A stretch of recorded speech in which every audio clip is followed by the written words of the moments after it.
Alex, we're gonna need like a hazmat crew to come in and scoop my brains up off the wall and the floor to have someone explain to me what just happened in the first chapter of Bayonetta 2. Well, I'm a couple of chapters deeper than you are, and let me tell you that I have no answers for you. It doesn't. Well, I don't want to say it doesn't get better because I'm sure it gets better, but it doesn't. Clarity is not necessarily on the horizon. So I never, like I said, I've said this before. I never finished the original Bayonetta, but I did play a decent chunk of it. And my experience with that game was that the deeper I got into it, the less sense it made. But that was fine because it was so much fun that I didn't care. I'm having pretty much the exact same experience with Bayonetta 2, whereas the deeper that rabbit hole goes, the more nonsensical it gets. But I think that's kind of the sort of magnificent beauty of Bayonetta is that it is weaponized nonsense. It is purely concentrated, distilled down to its finest essence, just absurdity, and that is where the appeal lies. The action's good too, and it's super fun, but that ridiculousness, man, mwah.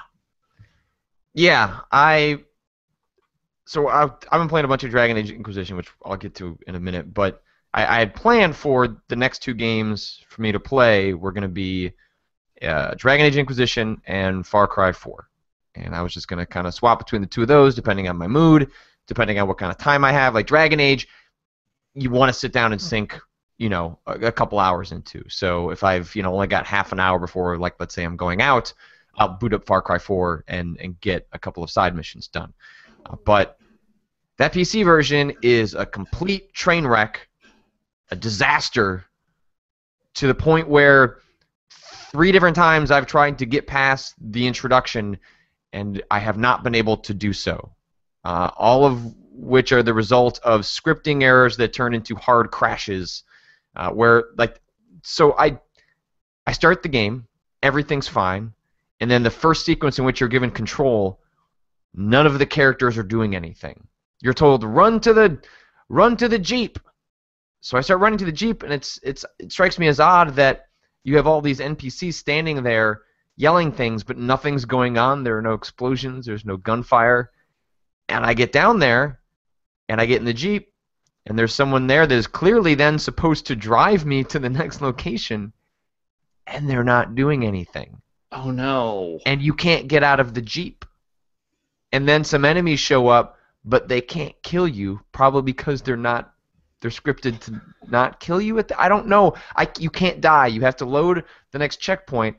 And I've found at that particular sequence, if I waited by the door for about 30 seconds, then all of a sudden the scripting kicked in.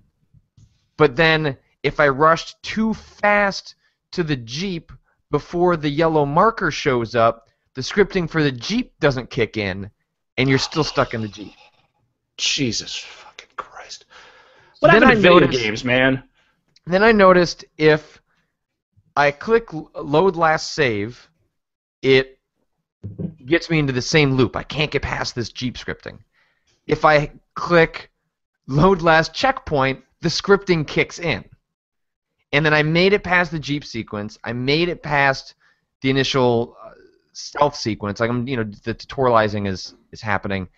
And then there's a section where you're defending a base and an avalanche occurs. When the avalanche occurs, the scripting stops. And then the game hard crashed. And I said, hey, Far Cry, why don't you fuck off? Wow. This is not worth it, especially when I started looking into the issues to see whether people had a similar experience or maybe it was like specific to my hardware configuration, and started poking around the Steam forums, and someone on Twitter was like, oh yeah, I ran into the same thing.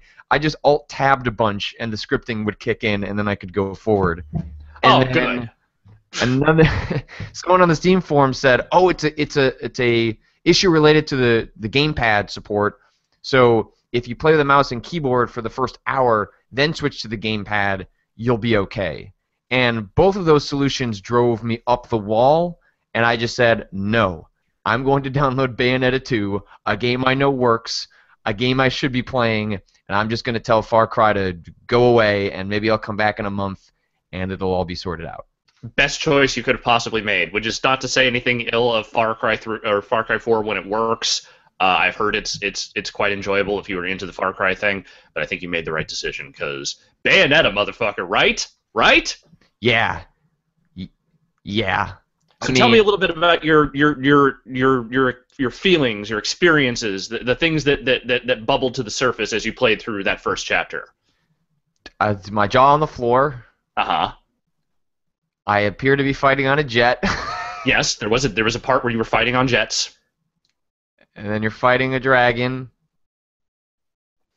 Every time that game escalates at a pace that seems that it cannot continue to escalate at that pace. But by all indications, it continues to go. Yeah, that is a game that does not quit. It knows what it is. It knows exactly what it brings to the table. It has found a way to build that insanity just bit by bit over each chapter in a way that I think is straight up brilliant. It is some of the most fun I've had in any action game this year, certainly. Probably in the last few years. That is a game I'm going to lobby very, very hard for when all is said and done in the Game of the Year stuff. I still have some more to play, and I'm in fact bringing my Wii U with me when I head out to California so that I can finish it. It's way up on my list. I don't know if it's my number one, but it's way up on my list. It reminds me a lot of. Obviously, it's a very different game, but I get a lot of the same feelings I had when I was playing Asura's Wrath, in which just the sheer craziness of what's occurring on screen Yes. just continues to baffle me. It seems like utter madness, but there's there's a method, there's a control, and it's fabulously well. I guess I'm speaking explicitly to the cutscenes in this regard, but it looks amazing. Like Oh yeah. it's really exciting to watch. It's one thing to just have wild and unexpected things happening on the screen in a scale that's surprising, but it's well choreographed. It's well directed. Like I feel rewarded when a cutscene kicks in, even though the story is sort of whatever. Like the actions that are occurring are so much fun and enjoyable that I feel like I'm being rewarded for playing well by getting a cutscene as a result, which is not usually how that transaction works in a video game. And those cutscenes are completely bonkers, and those characters are completely ridiculous. The little Italian guy, Jesus Christ, that guy. Forget about it. I laughed. Yeah. The amount of times that he says that, it's one of those things where you can't quite tell, are they doing this on purpose, or is this just a bad stereotype? Do I care? I'm not sure. The answer is yes to both. They're doing it on purpose to be a bad stereotype? Yeah, pretty much. Yeah, it's good stuff, and I don't want to spoil too much of what comes later. So wait, did you get to the part where you meet the kid? And, no, I literally. So you did like the prologue chapter, very very beginning of the game. Yeah, I downloaded it last night, and intended to play a little bit last night, but my download kept stopping on the Wii U, so I'd be in the middle of Dragon Age, not notice it stopped downloading for 45 minutes, and so it finished overnight, and I've been waking up a little bit earlier these days because my wife started a new job, and she has to be out the door by about 8 o'clock, so I've just been naturally waking up like an hour and a half earlier than usual because she's wrestling around getting ready for work. So I've been using that time to try and fit in some games before actually sitting down to work, and that was what I did this morning with Bayonetta. Was played the intro, where they, I guess that's the ending to the original Bayonetta. I don't have no idea. It sets up the story, and then you play the prologue that kind of gets you acclimated to the controls, and you face a crazy boss, and just fuck, it's just the it's enemy a lot of fun designs. too. The enemy designs become amazing as the game rolls along. Like some of the stuff that I remember from the original Bayonetta, but a lot of it is at least unfamiliar. Maybe I've forgotten about it. I don't know. But like just the enemies, the way they look, the way they present them in the context of the action is fucking fantastic. Yeah, and it's tremendously fun to play. I played maybe an hour or two of the original, but I don't remember a whole lot about it. But I've forgotten, the whole hook is this, the bullet time sort of sequences that kick in the Witch Time, I think is Yeah. what it's called in Bayonetta 2. And it's really a game about dodging. You'll get punished really quickly if you're just standing in the middle of an action sequence and just not worrying about when you need to get out of the way. And that's what I really enjoy about it, because part of what people like about character action games is that it sort of fuses some of the skill set that you get out of a fighting game into an action context, as opposed to a 1v1 against a human or an AI, in which you're memorizing different button patterns and applying those in the proper scenarios. I'm bad at that stuff. I cannot. It's just not. I'm not wired that way. I have trouble with memorization, so fighting games don't really work for me that well. Obviously, if I really worked at it, I suppose I could get it down, but it doesn't come easy to me, and so the fact that Bayonetta 2 compensates for that, or at least by virtue of having the Witch Time, I focus a lot on dodging so that I don't have to worry so much about the buttons I'm pressing. Now, obviously, I'm an hour in. I'll probably get into a comfort zone and find moves I'm comfortable with, and that stuff will play itself out. But I love that I can dodge and get to a space where, whatever, I'm just going to spam on all these buttons, and I'll get where I'm going. Yeah, it's the right mix of challenge with a certain amount of freedom to just kind of fuck around with the controls and kind of do what you want in each situation. At least that's been my experience thus far. There are definitely some harder sections that I've played that required me to be a little more careful in my tactics, but like the way that game is designed, if you know what you're doing and you are mindful about how you play it, nothing has seemed so overwhelming yet that I couldn't find a way past it. No. Also, someone in the chat appears to be linking to a Jurassic World teaser. If that's true, that is a monstrous thing to do to me when I'm looking at the clock and knowing that I have another 45 minutes to go on this show, which means I have to wait to watch that Jurassic World teaser. Stay on the path, Patrick. Stay on the path. Are there maybe exercises? Maybe there'll be dinosaurs in Bayonetta 2? That wouldn't be out of... Actually, the dragon kind of looked like a dinosaur, so it's not out of the question. Yeah. Clever girl. That's... I am very excited to play more of that game. I feel like that is a tremendous compliment to Dragon Age Inquisition, which I'm playing simultaneously. All I want to do is honestly turn off this show and go play more Bayonetta 2, which is a great sign for the rest of that experience. And if you have a Wii U, I cannot fathom a reason why you would not have this game. Even though I'm an hour in, it seems tremendous. I agree. I was making my preliminary sort of just look at it kind of list for whatever my top 10 will be this year, not ordering it in any meaningful way. 3 Wii U games on there, which was not something I would have expected at the beginning of this year. Yeah.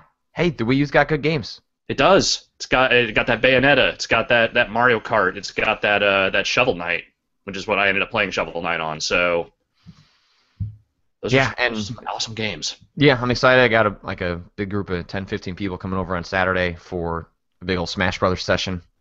That just seems like if you're going to get a sense of that game, you should probably do that with a bunch of people drinking beer and getting rowdy, as opposed to playing that by yourself. It's fine. Except you can do that. I'm just saying, it seems like that's the way to enjoy Smash in its element.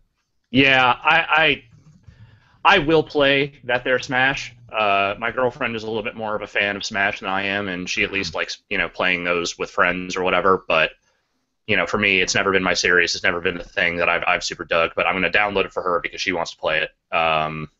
You're such a kind boyfriend. Well, the things you do, Alex. There are maybe a half dozen games a year that she really wants to play. And anytime she does, I'm always perfectly happy to go out and get them because I want her to be able to play the rarefied game that she is actually super interested in, and that is one of the rare cases this year where she's like, "That is a game I demand to play," and I said, "All right, I'll even play it with you. I won't be good at it, but I'll play it with you so that you can play with someone." But yeah. Well, it's not like she doesn't play enough video games to have like a dedicated video game friend group. Like there aren't people that she calls over to come play video games with her. Like that's just not something she does. So you see, there's not a signal she can put out her window, and then just the video game friends show up. Sadly, no. You You got to tell this audience. You exercised a lot of demons in a review you wrote Oh goodness, did I? earlier this week. By far the longest review you have written in a long, long time. Was it? I feel like the Unity review was longer. Maybe. Oh, I didn't read that one because I was off doing something. So maybe that one was long too. Well, well, well. Patrick Klepek shows his true colors. I didn't read one of your articles. You son of a bitch. I can't stand to read anything more about Unity. So That's fair. That's fair. But yeah, no, I am not speaking about Unity, but I am speaking about WWE 2K15, the game that I feel like we were holding out hope that the past generation versions were just the ones not being given any love in favor of the current gen versions, maybe being feature lacking, but competent and beautiful and interesting. And your review appears to suggest that they're all just crap.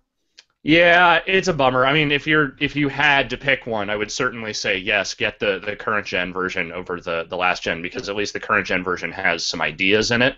The last gen version is literally just last year's game with some stuff stripped out of it, which is not appealing at all. It's a handful of things. You know, if it is certainly a visual improvement. They have finally turned that game into something that doesn't look like a slicked-up version of a PS2 game, which is what, frankly, those games look like through most of the last generation. But that's really the only meaningful difference that I found. Like, otherwise, it's just they've slowed the game down, which in some respects is a good thing, because before it could occasionally turn into just kind of like this weird, janky, arcadey sort of fighting game thing. Here they're trying to make something that feels more like the product you would see on TV, like the pacing of the match, the way, you know, characters sort of become tired over the course of a match, you know, like that they try to emulate that stuff. And it's not perfectly balanced, but I appreciate the efforts toward it. It's just that the game doesn't really play that well. The controls are sluggish in a way that makes it just not super fun. And like there are bugs and other little like quirks within just sort of the gameplay design that just sort of just bothered me every time. Like the whole chain wrestling mini game thing that they've put at the beginning of every single match. It's not a hard thing to play around with, and once you get the feel for it, like I found myself like winning it almost every time. It just becomes like a nuisance after a point, like something that's just like it just sort of like interrupts the regular flow of a match. It seems like it's an interesting idea that could go it's a germ of an idea that could go somewhere, but in its current implementation, it's fascinating the first few times, and then, as you pointed out, mostly becomes a hindrance. Yeah, and I think it needs to be fleshed out more. Like the core idea of this real simple rock paper scissors button press and then just fumbling around with the right stick. It's the start of a good idea, but it doesn't go far enough with it, and doesn't really emulate the flow of a real match so much as it just kind of makes some vague movements towards something like that. And it's something that I hope they don't just abandon and they work on and make it into something more later on. But as it is in that game, it's not very fun. And there's just too much missing from this game to ignore. You know, it's like they took out the story editor, which we kind of knew they were going to do, but like that was one of the coolest, dumbest things in those games, and them getting rid of it just kind of says, well, you know, we don't really understand why anyone liked this, or given all the other problems, I'm not surprised that was maybe an easy cut for them to say. Yeah, you would hope that they recognize the value in it, and that it's, you know, maybe a flagship feature next year, but. Sure. It wouldn't shock. I'm not excusing it, but it wouldn't shock me if, you know, when they're putting stuff on the chopping block, the story mode is one of those where they go, okay. Yeah, and I mean they haven't meaningfully updated that thing in years. It's basic. Like they've added some cutscenes to it over time, but they haven't really done anything with that mode in a long time. So you're right. It is a fairly easy cut because that's something they probably want to start over from scratch with. That said, its absence is missed. You know, like that's something that I remember downloading a lot of really dumb stories off the internet and really enjoying the kind of just nonsense people would make with that thing. But you know, it's other stuff too. Like there's far fewer match types. There are quite a number less. Like the whole story mode thing is not nearly as fleshed out as it's been in previous years. This year, it's just about like specific rivalries over the history versus like, the 30 years of WrestleMania or this entire overview of the Attitude Era, all that kind of shit. That stuff's not really that interesting. Like the feuds they picked aren't bad, but like most of the matches that take place in them aren't terribly memorable. So it feels like a lot of filler. And then there's the whole career mode thing, which sounded like such a cool idea, and it is just it is such a slog. It is the most dull thing I have played in any game like that in quite some time. It reminds me more of like EA's attempts at doing sort of like a My Player kind of thing in their sports games versus 2K's, which is, the 2K NBA ones, those modes had some problems, but they at least tried to tell like a story and to have characters and to try and sort of like make it feel like you were interacting with real human beings over the course of your entire career. This game makes almost no attempts toward that. And I don't know if it's just because they ran out of time or just didn't have enough time to flesh it out or what, but as it is one of the dullest things I've played in a while. Do you think the problem is Ukes? Would you be upset if they said Ukes is not making this one next year? The only thing that would concern me if they said that would be who they would get to replace them, because Ukes has, for all the problems Ukes has had over the years, they have been doing this a very long time. They know their game reasonably in and out, and I feel like unless they have a studio lined up that is ready to take those reins and they know exactly what they're going to be doing, that could be a dangerous choice, because one thing I've learned in seeing other random developers try and take on wrestling games over the years is that doesn't often go very well. I don't know if you remember that WrestleMania game that John Tobias' studio tried to make, but that game was a disaster. Yeah, I mean, I guess you'd be essentially signing up for, a 2 to 3 year rebuilding process if you were going to start from scratch. So if they were going to do that, the time to have done that would have been this year. And at the point that, I mean, I guess maybe you could be building concurrent games and trying to move towards a transition, but I guess it seems more likely they would just stick with Ukes and hope that, given another 12 months, they can produce something a little bit better. But it seems disappointing that Ukes may be competent, I guess, if you're being rather generous, but that no one else gets a shot at producing a wrestling game. Well, it's interesting because with this one in particular, like the 2K14 was almost entirely just the game that Ukes was going to make with THQ and its production team that they had already designed before the company went under, and a lot of the people that worked at THQ on the US side ended up moving over to 2K for that game and for this one. In this case, when I went and talked with those guys about this game at E3 and when, they were showing it at SummerSlam and all that stuff, a lot of the people that were there were 2K people. They were not the same people that I would normally see, at those old THQ events. So I feel like 2K is kind of trying to take the reins a little bit more. At least they did in this case, because I know that they had their own U.S. team working on some of the art stuff. That they were doing all the face scanning and all that, and they did all like they did a lot of the production work here in the U.S. It's just the core development, the gameplay engine, that kind of stuff. It seems like it was all pretty much done in Japan. So I feel like they're maybe starting to try and shift in that direction, but they're not making like a hard move yet. And I feel like maybe that's the right way to go about it. Just kind of wean them off it over time until you feel like you have a team that knows what it's doing and knows what it can do, and then eventually move on from Ukes. And I say that as understanding that Ukes has been doing this for a very long time, and they have made some very good games over the years, but the quality just hasn't been consistent for a long time. And I don't know how much of that is them versus oversight from the people in the U.S., but I do feel like it's time for a pretty significant change.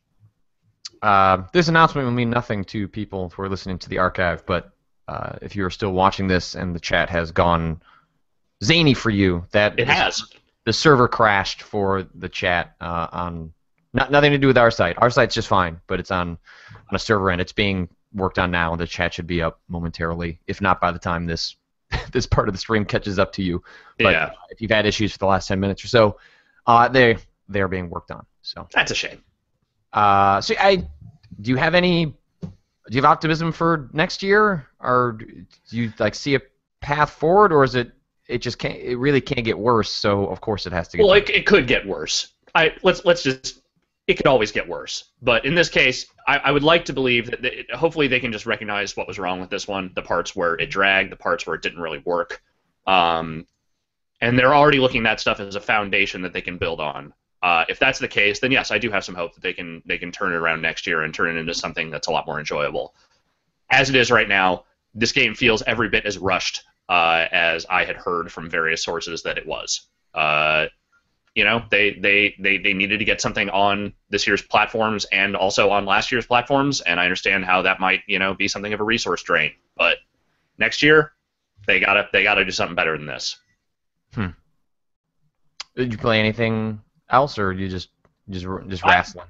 I played a little bit more Rogue. I don't know. I don't hate it. I don't love it. It's just sort of it's letting me play through things that I liked about Black Flag. But as an Assassin's Creed game, it feels totally ancillary to anything you might possibly care about in that universe. So, if you just want to do the boat stuff, that seems like it's a fine way to do it. They should just make a boat game. I mean, they kind of did. I feel like we were a year later. I feel like we were slightly tricked by Assassin's Creed 4 Black Flag in that it was still a pretty bad Assassin's Creed game that had cool boat stuff, and we all got blinded by the boat stuff. Yeah, and blinded by the boat stuff, which is my favorite Manfred Mann song. No, it's like the boat stuff is good. It seems like it's reasonably well put together, and like the couple of assassination missions and stuff that I've embarked upon in that game have been pretty solid. Like it's all pretty solid. I just you're not going to care too much about what's going on because first off, the lead character sucks. He is one of the worst. Most annoying people I've encountered in one of these games. But that said, there's something to it, and if you're really itching for some boat action, I feel like Black Flag is not the worst thing. Like, wait for it to drop in price a little bit, then pick it up. I also wouldn't be surprised if they put out up-res versions of that for current-gen platforms next spring. Yeah, that definitely feels like a spring-summer kind of thing that they would totally do. They'll put it out on download. They did that for Liberation. I've always wanted to go back and play Liberation, given that it's an Assassin's Creed game with a female protagonist, which is unique for that series. It is. That game doesn't explore. Very good. It's not great. It's definitely a game that feels like it was built for a handheld. Even I dabbled a little bit in the updated version for consoles, and it still kind of has that feel of like this was a game that was made for the Vita, and that's all right. But they don't flesh out Aveline's story as much as I would really like over the course of that game. It kind of dabbles in sort of it makes some allusions toward trying to get deeper with that character, and then it never really does. But that said, I did like her. Like she was far less irritating than what was it, Connor, the Assassin's Creed 3 guy. Yeah, if I had to pick between the two protagonists of that year, Aveline all the way.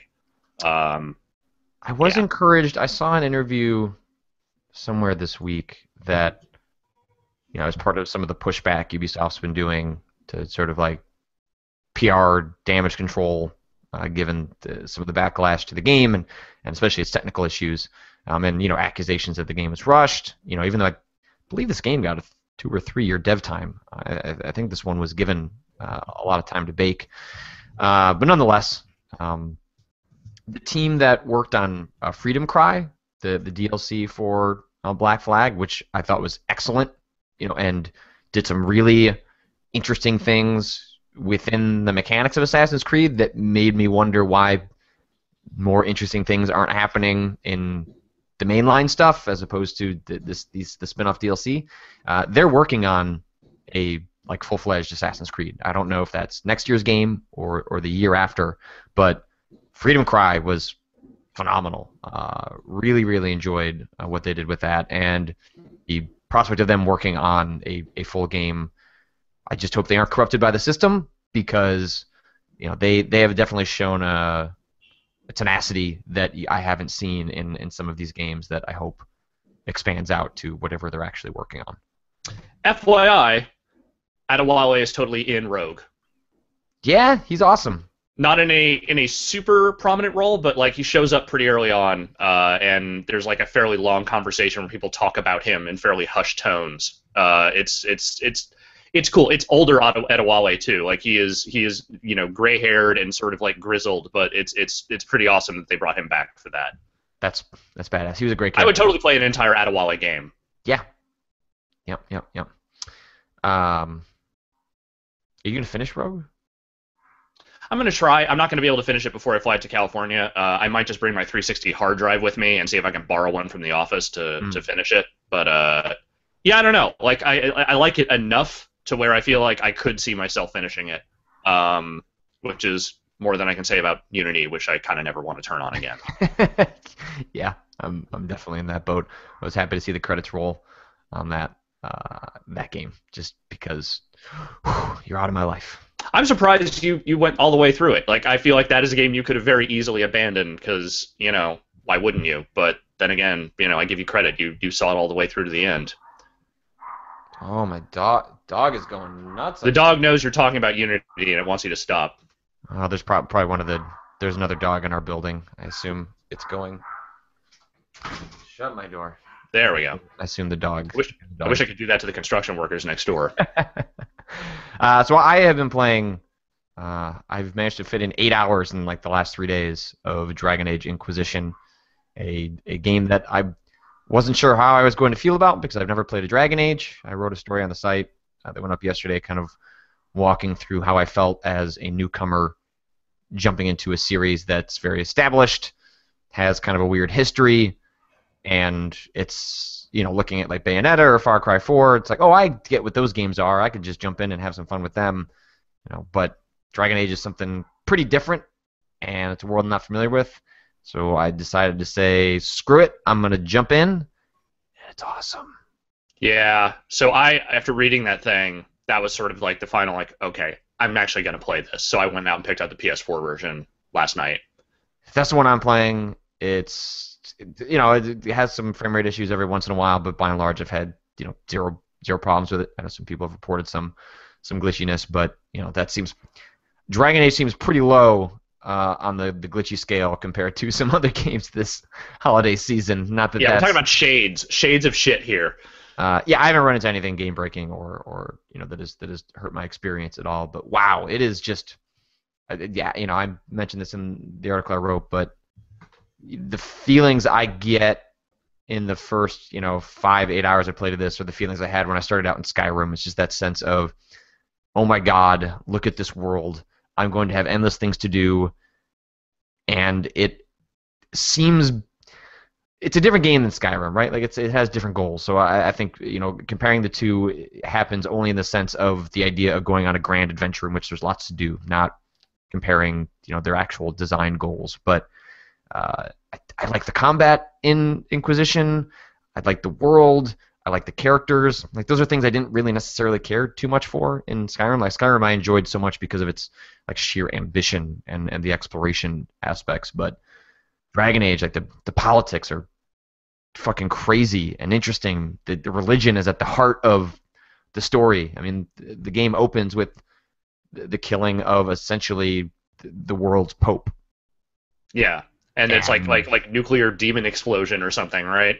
Yeah, it seems like the equivalent of like a magical dirty bomb goes off at this gathering that's supposed to bring peace between some warring factions, and then you're sort of thrust into the game. Doesn't do a great job of sort of setting. You go from this anonymous character to like leading this revolution, maybe a little bit too fast. It feels like the game perhaps could have spent a little more time establishing your character, but whatever. It's, hey, okay, you're the hero of the story. Let's move on. And the game kind of shuffles into that section pretty quickly. But it's just, yeah, I mean, it's gorgeous. It's on the Frostbite engine, right. Which is, I think, the first time that BioWare has published a game on that. And I have heard through the grapevine that has not been an easy process. That engine was not built for making these kinds of games, and it has been ugly and frustrating to get that beast under control.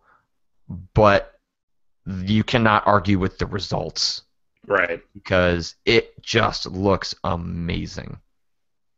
Yeah, so I'm looking forward to starting in on that one. I'm actually bringing my PS4 with me so that I can play through some of that before we have our Game of the Year discussions, because I feel like that's kind of of all the ones that I have missed this year, of which I have missed definitely a few. That's the one I feel like I should probably educate myself on a little bit the most versus everything else, because I'm probably not going to get to Alien before we have that conversation. I'm probably not going to get to Far Cry. That's all right. I can deal with that. But Dragon Age seems like one we're going to talk about at least. Yeah, like when you start strategically figuring out how you're going to spend your time for the 2 weeks we have really before all that, less than that, right? No, yeah, less than that, definitely less than that. Before we kind of start all that stuff, yeah, it's like, okay, what are the games that other people have played that are going to be well represented? It's like, okay, well, Dan's playing Far Cry 4, Jeff reviewed Far Cry 4. It's like, okay, I know what a Far Cry game is. Hopefully I can spend some time with it, but if I don't, I'm not going to feel terrible. Where it's like, okay, Bayonetta 2, like, okay, man, people really like that game.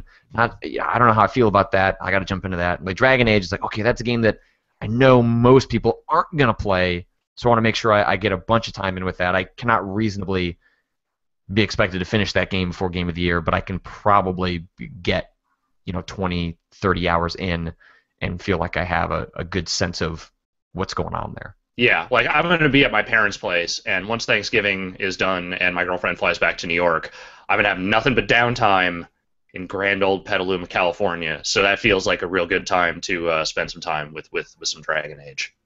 Yeah, the one thing I still haven't kind of wrapped my head around on Dragon Age yet, like I'm enjoying the world and the characters, the visuals are fantastic. So the combat, I still don't like it's kind of MMO-y right now. The setup is, you're not like hitting A and then that results in you hitting a character. It's not one-to-one in that sense. You kind of just hold down R2 and your character, I'm playing as a warrior, so my character kind of, flails, and then I have these different special powers that have cooldowns on them. But, like the game also has this tactical view, this tactical mode in which you click the touchpad on the PS4, then the game pauses, and you can dole out individual actions to the players on the field. They'll carry them out, and you just hold down R2 to slowly have time unravel. So you can modify things in real time and in turn-based. It's not turn-based, but you can essentially create turns by pausing time. And I reached a battle last night in which I just got my ass kicked. And I couldn't tell if it's because I haven't been using the tactical view at all, and this is a moment where, okay, I need to be making sure that all my characters are doing what they should be doing, or I'm just not leveled up enough. Because the game introduces the tactical view in the introduction, but then doesn't spend any significant time saying, hey, you should probably spend maybe the next 20 minutes playing out a battle this way so you understand what the advantages and disadvantages are versus the real-time combat and the tactical combat. So I just don't know if I should just brute force my way through it, or I'm playing it wrong, or the tactical view is what would help me. The game doesn't communicate that part well at all, and that's a little frustrating, and I don't know how much of that, again, it's mostly because I don't know how much that falls on me. Yeah, that makes sense. So, tremendously enjoying it. If you have not played Dragon Age, go read Kirk Hamilton's review or write-up on Kotaku from like a week and a half ago in which he says, here's Dragon Age lore for idiots, basically. I could use that. And explains, like, here's how elves are in this society. Here's what the equivalent of orcs are. They don't call them orcs. They call them something else. Like, it breaks down all of that stuff. There's a lot of normalized fantasy tropey stuff happening here, but just in a different shuffling of the deck. Whereas in Dragon Age, elves are looked down upon. They are a lower rung of society. They are often in like sort of like ghetto type areas in various cities. So learning exactly how these different races are set against each other is interesting, and I'm having fun unraveling that as I'm playing through. But it's also worth checking out either Wikipedia entry or Kirk Hamilton's little bit, because it at least gives you a framework for what's happening, because the game doesn't do that. The game just goes. There are codex entries that you're unlocking, every minute or so that give you a sense of the world, but it's not going to sit there and baby you through. Here's who this race is. Here's who that race is. Here's their history. You kind of need to do a little bit effort on your own part. But I've found that part to be kind of enjoyable. I don't really read codex entries in games. That stuff I just kind of pass over. But I found myself poring over all of it in Dragon Age because I found it all really interesting. Fair enough. Apparently there's some sort of teaser video up for the new Amplitude, which I'm watching right now. Okay. Because they're showing that for the first time. May be playable at the PlayStation Experience. Is that what it's called? Yes. Okay. So that's what this video is. Is that they are? It is Alex Rogopoulos getting in front of a camera and saying, "Hey, come to the PlayStation Experience. We're gonna show you the new Amplitude. All right, later." That was pretty much it. I'm excited to see the update to Grim Fandango, which is also going to, I think, premiere at PlayStation Experience. And that game apparently comes out soon. Like, if I could spend January replaying Grim Fandango, fuck yeah. I don't think I've played Grim Fandango since around the time Grim Fandango came out. Oh yeah, no, that's me too. But you've played it. I think we had this conversation. Yeah. So yeah, that's what I've been playing. I'll have more to share on that. I'm gonna dump some hours into that this weekend. I'm gonna play Smash Brothers with a bunch of friends, so I can at least say a little bit about that on Monday. But we should probably transition over to some news before we get out of here. Indeed. One thing I'm excited to play. I don't know if they announced it before or it was just announced this week and came out immediately. But see this Jackbox bundle? No. So they put You Don't Know Jack. And this, yes, okay, I did see this. What's that other game called they have? What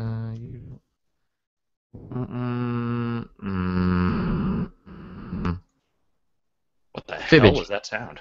Fibbage. Yeah, have you played Fibbage? I have not played Fibbage at all. Oh man, so there's videos of it on the site, but Fibbage comes from the developers of You Don't Know Jack, and it's a word game in which there's a question on the screen. And then everyone in the crowd with their phones or tablets tries to punch in a lie, and you're trying to make your lie sound like the truth, and then everyone picks an answer, and then if they pick your answer, then you get points. It's tremendously fun. And what's great about this new bundle is that they're moving this onto new platforms. I have one Xbox One controller, and I don't want to spend $200 on 3 others just to play You Don't Know Jack. I don't play a whole lot of couch co-op games on my Xbox One. Sure. Most of my couch co-op happens on my PC with my existing 360 controllers. But they've changed their newer games all function through this Jackbox.tv. So it's just on your phone, you log into a website, punch in a room code that the game spits out, and then you just play through that. Oh, wow. And I guess You Don't Know Jack functions the same way. I haven't played a game of You Don't Know Jack with the phones. Things like this, the Jack attack at the end are timing based, so I'm curious, if there's any lag there or if that impacts the experience at all. But the idea that you could play You Know Jack without scrounging for controllers is a really exciting option. I think that's when we talk about other screen experiences on your phone or iPad, that's what I find really cool, not companion apps and bullshit like that. What we talk about when we talk about You Don't Know Jack's control options. Yeah, exactly. I just I don't know, for some reason I really like abusing that headline structure in everyday conversation. Well, God, I got really frustrated one time when I had friends over and I was like, I downloaded the PC version of You Don't Know Jack because we were already playing games on the PC. I was like, okay, well, I'll just download the PC version of You Don't Know Jack, and it's 2-player only, and only uses a keyboard. It's a bad version of that game. That's a bad. None of that sounds correct. All of that sounds like a bad way to go when you're playing You Don't Know Jack. Yes, exactly. You want more than 2 people, and you don't want to hover around a keyboard. No. So there's a brand new version of You Don't Know Jack on the PC with this new bundle, and it's out for PS4, PS3, and Xbox One. And I love that they got it out. I'm sure they rushed to get it out before Thanksgiving because, sitting around all day watching football, playing You Don't Know Jack and games like that, that sounds pretty good. That's pretty much what I've been doing actually with Bayonetta 2. Is messing around with that on Sundays while I'm watching football on the gamepad, which is not the ideal way to look at that game because it is pretty, visually resplendent, and it is nice to see that on a big TV. But if I just want to, I just want to jack some dudes up with Bayonetta while I'm watching football, I really like having that gamepad around to do that. Yeah, I don't blame you for that. Nintendo was on to something with that thing. Yeah. It may not be especially popular, but there are some parts about it that are really fucking cool. Ron Gilbert, speaking of adventure games, Grim Fandango and the like, started a Kickstarter for Thimbleweed Park. Whereas Broken Age, is that what? Broken Age. Whereas that is sort of like an update to the adventure model. Ron Gilbert said, after that, he just wants to make a straight-up 1987 adventure game all over with the interface and remember from Maniac Mansion and games of its ilk. And so I think they're well on their way. It sounds like they're probably going to make it. They made like $50,000 within the opening day, and they were asking for like $375, I think. Yeah, I'm trying to load up the Kickstarter right now to see where they're at. Yeah, they're at $279 with 27 days to go. So they're going to be fine. Yeah, they're gonna well exceed that amount. But yeah, I haven't played a game like that in a long time. I think it's a curious choice or interesting choice to say we're not going to update the conventions of this genre at all. Maybe they'll address that in the puzzle stuff. Maybe the puzzles will be slightly less weird and obscure, but by all accounts, they seem to be trying to making something that really sticks to what you remember. Yeah, I hope it's good, and it's not just kind of a nostalgia thing, because I like Ron Gilbert a lot. Wasn't a huge fan of The Cave, but there were some ideas there that I liked at least. So yeah, I at the very least, I'm willing to give him the benefit of the doubt and saying, like, this is the kind of game I want to make. It is, obviously something that is in his wheelhouse. So yeah, I have hope for that. Yeah, Deathspank was not good. That is, oh god, I forgot he was involved in that. Yeah, I never. Oh boy. Two of those. No. There were two Deathspanks. Yeah, and the second one was. That was a game I was assigned to review, and then after a couple hours, I said, you know what? I just don't want to play this anymore. So I don't think I ended up reviewing that. It's a bad game. It's a really bad game. I remember telling myself that I liked the original Deathspank or saw parts of it that I liked, but I feel like that's just one of those grand illusions I played on myself. Yeah. Oh. It was funny occasionally, maybe. I don't know, man. I couldn't get through it.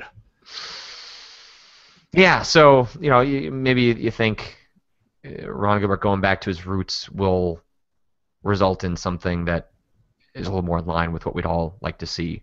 But yeah, his last two outings have been. The Cave was okay. The Cave, like the structure of it, is what ruined it. It was, yeah. It was the repetition aspect of it, and the fact that like it had an odd number of characters for the number of times you needed to sort of replay it to see everything.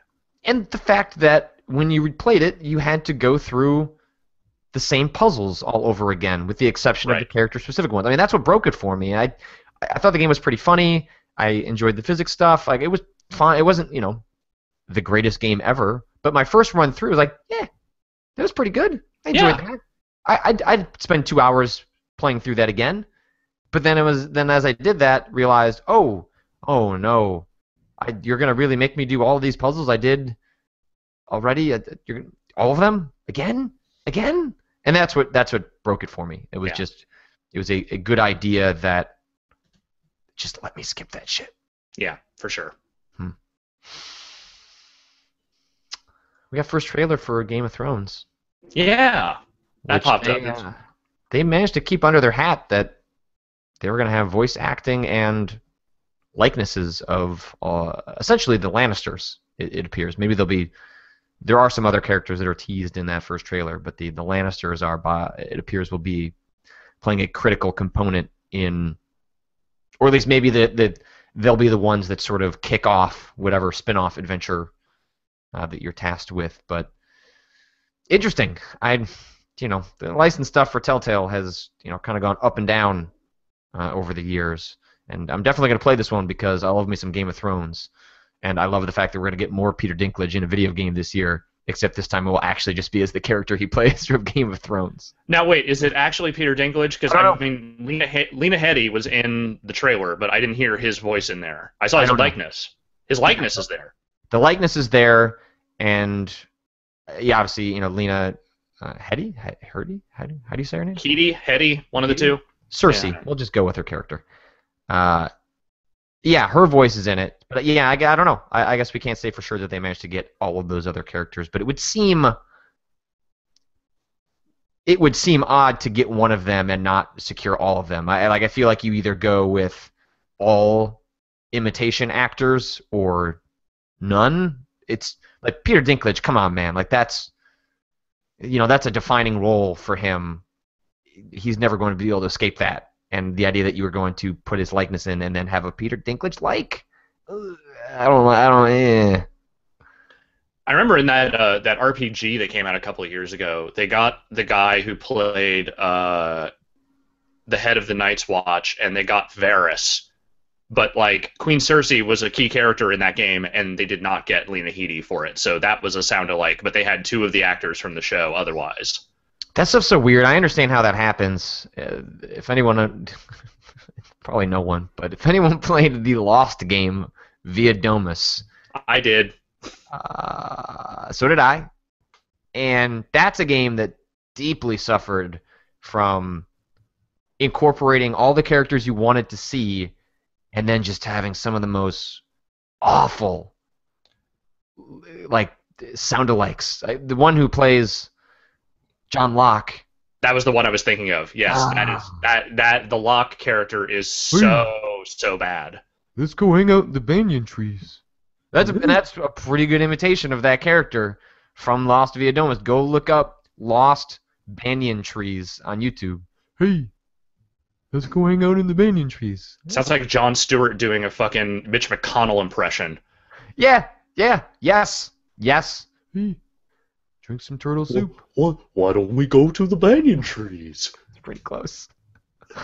So yeah, I think they're playing with fire there if they don't get all of the characters, because that can really pull you out of the experience. And a good portion of the reason this is going to be different than The Walking Dead, I suspect, in that they are directly tying themselves to the central narrative in some ways, as opposed to just using that as a jumping off point. And the narrative of the show, not of the books. Right, and once you do that, sound-alikes and stuff get you into weird territory. You think they'd be bragging about it if they had everyone, but maybe they're just they're teasing it out, and it seems like it's coming soon. But coming soon could just as easily mean like late December, for all I know. I wouldn't be surprised if Tales from the Borderlands launches next week, and then the Game of Thrones is sometime in mid-December, just ahead of Christmas. But all these late year episodes, man, fucking up our timetables. Yeah. I mean, Game of Thrones wouldn't qualify for Game of the Year discussion. I think what the caveat we came up with was all the episodes have to be out. So it's like Walking Dead and Wolf Among Us now qualify for this year. I don't think either will. But that said, I think we should still consider D4, because I don't know if we're ever going to see more episodes of that. That's a good call. Well, yeah, we'll have to hash that out. That's a conversation we're going to have at some point. Yeah. Oof. Fuck. Let's see. Elsewhere, Valve changed some of its rules for early access that I wrote about yesterday on the site. Nothing super crazy, but they outlined some new rules and guidelines for developers that seems to suggest they know there are some issues with early access, and that maybe consumers are losing a little bit of trust in the idea of participating in early access. So you can read the story on the front page of the site, but some of the rules, the things that developers have to explicitly follow is like, hey, make sure you have early access branding when you are selling keys for Steam off-site, and make sure that the prices are consistent so that people are paying the same on Steam that they're paying for in other places. So all that stuff is not that crazy or Real basic, wild. real understandable stuff. Yeah, but I think like the guidelines are more interesting in that they suggest Valve has looked at some troublesome patterns in early access. So, for example, one of the things they have said is, don't launch in early access if you can't afford to develop with very few or no sales. There's no guarantee that your game will sell as many units as you anticipate. If you're counting on selling a specific number of units to survive and complete your game, then you need to carefully think about what it would mean for you or your team if you don't sell that many units. Are you willing to continue developing the game without any sales? Are you willing to seek other forms of investment? And there are a couple other bullet points that kind of fall in line with that, which are, I would say, concerns that have come up in the past when we've thought about the reasons for people participating in early access. Yeah, definitely, and stuff that's been echoed, I think, time and time again by people who have, it doesn't seem like there have been a ton of instances of early access really burning people, but there have been enough to where I feel like something like this, a clarification like this, is a good thing. And, it'll be interesting to see if people can, actually abide by those guidelines or not. I mean, obviously they'll have to abide by the rules, but, those all seemed like smart guidelines, like the sort of things you should have been considering before you even got in on this venture. Yeah, but also, they're guidelines, so it doesn't really change. A developer can still say, hey, if we don't launch in early access, this game's dead. That's a problem.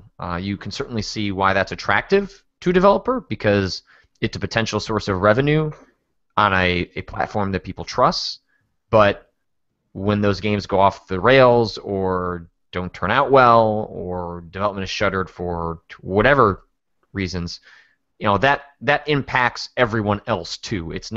That doesn't just hurt that game, that hurts the concept of early access. Yeah.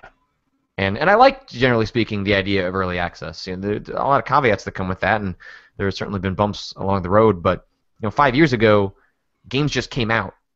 And these days, you can watch games get made and participate in that process. And some developers are going to screw that up. Developers are going to screw that up in the future. But if I have to choose between a world in which we learn more and a world in which we learn less, I'm going to choose the one where I get a better understanding, and other people can get a better understanding of how these really complicated, weird things get made. Yeah. So yeah. So that's gonna be our show. You're leaving for California on Sunday. I am, and then I'm gonna be bumming around in the desert in Southern California for a few days, and then drive up to the North Bay the day before Thanksgiving. Spend Thanksgiving with the family, and then, as of the week following that, you guys will be in town. Yeah, I guess I've not publicly announced it, but I will. We're all going to get together for Game of the Year this year. We decided that's the way to do it. Get everyone in. I don't think we're going to be in the normal podcast room. I think we're going to co-op somewhere else because it's going to be a lot of people, and I'm not quite sure how it's going to work, but we're going to figure it out one way or the other.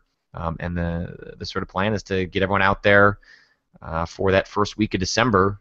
Vinny and I are currently scheduled to be out there Sunday to Wednesday, like a full 10 days. It's a long time, but we want to make sure that we get all that Game of the Year stuff done and get it done early. But it also means because we're doing stuff a little bit earlier than usual this year. I think we usually did stuff the second week of December. We're kind of crammed on getting finished with games for that deadline, but it should be fun. It's going to be awesome to get everyone together in a room and rooms to do all that. It's the preferable way to do it. It is hard to make your argument over the phone, as you have learned in previous years. Oh yes, yeah. I still blame Skype exclusively for Super Mario Brothers not making it onto the top 10 last year. I put the dagger in Super Mario 3D World's heart. That's you can. Well, I didn't want to say it, but all right, sure, yes, I still hold a deep resentment for you over that one. I made the devil's bargain. The prospect of Papers, Please, my game of the year, not being on the staff top 10 list was worth putting a dagger in old Mario's heart. And you're right, you might have been able to kill that if you were in the room, but you know what? You weren't in the room. That's some Faustian bullshit, man. Straight up. I got Papers, Please on there. What's the game I had? Was it Rogue Legacy? that was part of that. Rogue Legacy eventually got kicked off, I think. I feel like there was something that got on that list with. It wasn't a 1-to-1. Like I had to sacrifice Mario in another game. I can't remember how that turned out. I remember being pissed off about it. Like I wasn't happy with the deal, which I guess is how all good deals go. Everyone's unhappy. Exactly. No one should be happy when those lists are complete. Yeah. No, you're angry at everyone. But you try and hope you get a little bit of the sense of how you felt about the year represented in that staff list. And so that was for me. Yes, 3D World, incredible game, one of my favorites from that year. But Papers, Please had to happen. I still feel bad about it. I laugh about it when I think about it. It is one of the more Machiavellian moves that has occurred on that list, and I enjoyed it. Well, if you feel truly terrible about that, and you're looking for a way to perhaps make it up to me and the many Mario fans who were brutally betrayed by your behavior, just, when I casually mentioned that maybe Jazz Punk should be near the top of our staff top 10 list, maybe not the number 1, but somewhere up there, I'd like to know that I can count on your support. Oh, I really liked Jazz Punk. If you were going to say Mario Kart, which I'm sure... No. Mario Kart's probably like the bottom of my own top 10 list, but I might make an argument for being on there somewhere. Okay. Hey.